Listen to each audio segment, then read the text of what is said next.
What's up, guys? This is Jen with bulletmusic.net. We're here with Leah Culver at Imagine Festival.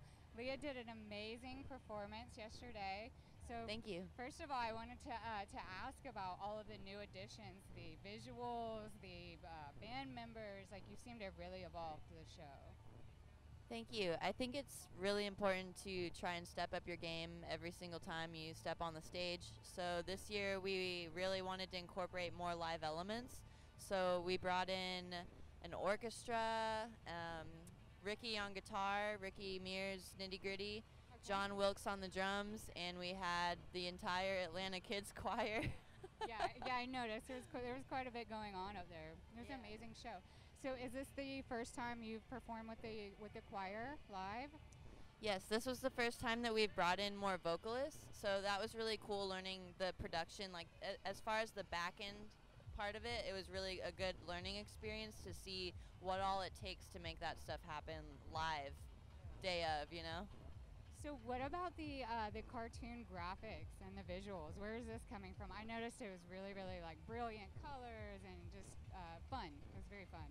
Yeah, it's funny you say fun because the guy behind it is Pun. He's right over there. But he's been a really big part to this brand change and like adding in the cartoons and wanting to make these visuals really dynamic and make characters that we can build into an animated short eventually. And yeah, that's been a big fun part of everything is like the bright colors and everything that he does with that is very chosen that way for a reason.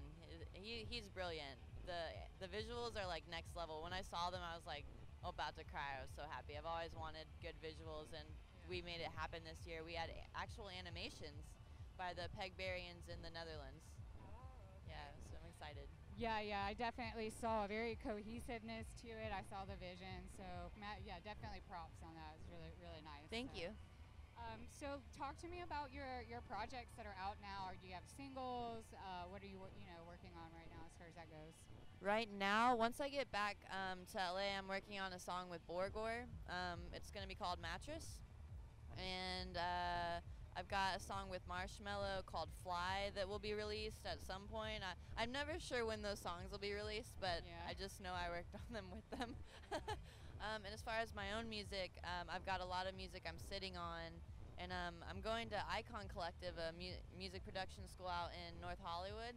So kind of figuring out my sound a lot through their own teachings, and I've learned so much over there. So I'm sitting on a lot of music and making a lot more music. So there's definitely a lot of new music coming. Great. Yeah.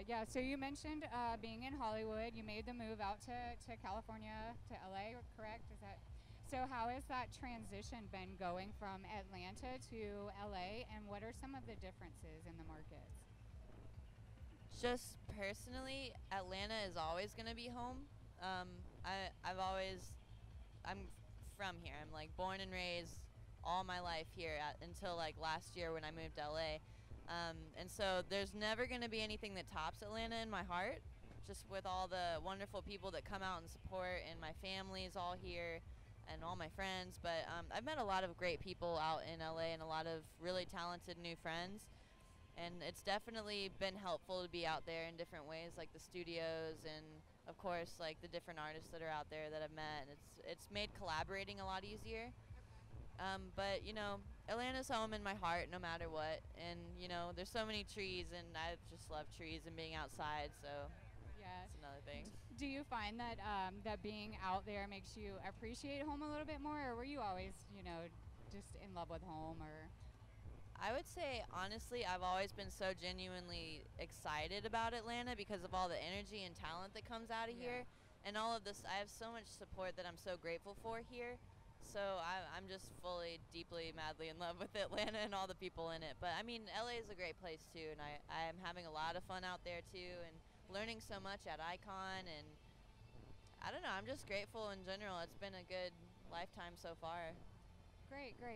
So I wanted to ask, as far as being a dance pop crossover, do you ever find it not necessarily difficult, but how has it been like keeping that in line with your DJing? Do you find it easy? Is it a challenge? Like mixing the two together? What are your thoughts on that?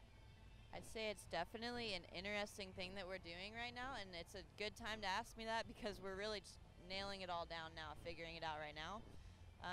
There's a lot of questions that have to be answered in like logistics and things to how this will work, but I'm always going to be having DJ sets, but there's always that I come from bands and like that type of that love for bands is in me, so I really enjoy bringing live elements in.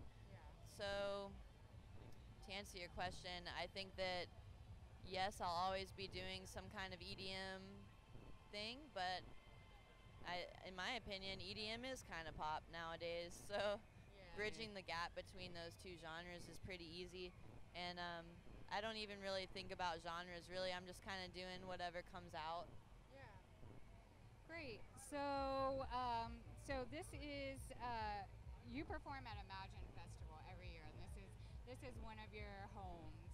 Tell us about how Imagine Festival has impacted your career. Oh, I Maddie and Glenn are two of my favorite people on this planet. They're actually like family to me. There's a saying, Iris family, and I like really mean it when they're like an extension of my family.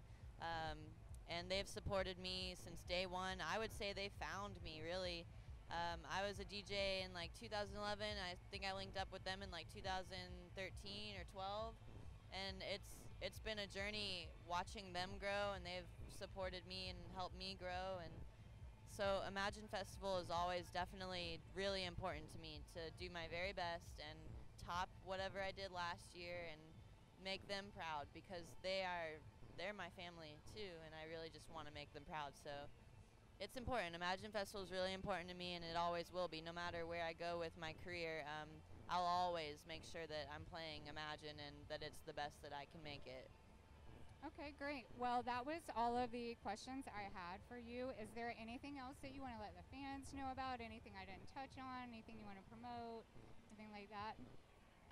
I just thank you for supporting and coming out and like enjoying the fun with us because it's all for you guys. That's really what it is. I'm just grateful for them. Great. Well, we thank you so much for coming by. You guys make sure you check out Leah Culver. Anytime you see her performing, make sure you're at her show. I can definitely vouch. It's always a good time, always good energy. We love Leah. So, yeah, definitely. Thanks for coming by. I appreciate you. Thank you. Yeah.